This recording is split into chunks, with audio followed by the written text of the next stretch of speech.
ভারতের বিভিন্ন মুসলিম ধর্মীয় স্থাপনা ভাঙচুরের হুমকি নিয়ে উদ্বেগ প্রকাশ করেছেন পাকিস্তানের প্রেসিডেন্ট আসিফ আলী জারদারি।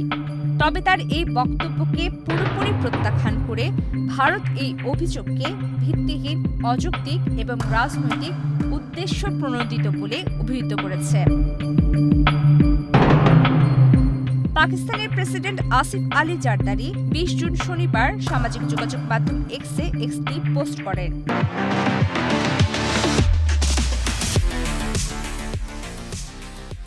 সেখানে তিনি ভারতের মুসলিম ধর্মীয় স্থাপনা ভাঙচুর নিয়ে গভীর উদ্বেগ প্রকাশ করেন।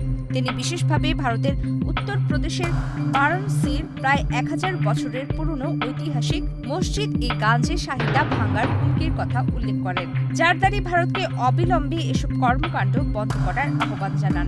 তিনি সতর্ক করে বলেন, এমন পদক্ষেপ ভারতকে দীর্ঘস্থায়ী অস্থিতিশীলতার দিকে ঠেলে দিতে পারে। পাকিস্তানের এই মন্তব্যের জবাবে ভারতের পররাষ্ট্র মন্ত্রণালয় কঠোর প্রতিক্রিয়া জানিয়েছে। মন্ত্রণালয়ের মুখপাত্র রণধীর জয়সওয়াল বলেন, ভারতের অভ্যন্তরীণ বিষয়ে মন্তব্য করার কোনো অধিকার ইসলামাবাদের নেই। ভারত স্পষ্ট জানিয়েছে, পাকিস্তানের এই মন্তব্য আসলে একটি সুপরিকল্পিত রাজনৈতিক আক্রমণ মাত্র। ভারতের পক্ষ থেকে পাকিস্তানের মানবাধিকার পরিস্থিতি নিয়ে প্রশ্ন তোলা হয়েছে। রণধীর জয়সওয়াল বলে, মানবাধিকার নিয়ে পাকিস্তানের নিজস্ব রেকর্ড অত্যন্ত দুর্বল ও শোচনীয়। পাকিস্তান আন্তর্জাতিক মহলেও এই কারণে প্রতিনিয়ত সমালোচিত হয়। তাই তাদের মুখে এই ধরনের মন্তব্য একেবারেই মানায় না।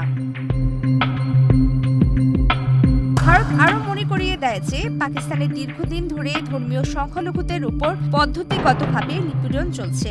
বিশেষ করে হিন্দু ও আহমদিয়া সম্প্রদায়ের মানুষ সেখানে প্রতিনিয়ত সহিংসতার শিকার হচ্ছে। হিউম্যান রাইটস ওয়াচের মতো আন্তর্জাতিক সংস্থাও পাকিস্তানের এই বৈষম্যমূলক পরিস্থিতি নিয়ে উদ্বেগ প্রকাশ করেছে।